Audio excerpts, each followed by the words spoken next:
Mahirap isarado ang ating libro kung sa bawat pahina nito nakasulat ang masasayang alaala.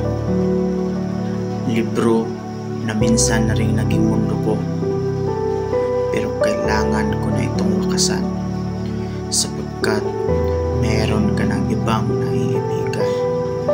Kailangan ng kalimutan ang ating nakaraan. Ang kwentong ikaw at ako ay kailangan ko ng tuldukan para ako'y makapagsimula, makabuo ng bagong kabanata na hindi na ikaw ang baksa at sa bagong pahina batid nito na ako'y masaya kahit hindi ikaw ang kasama.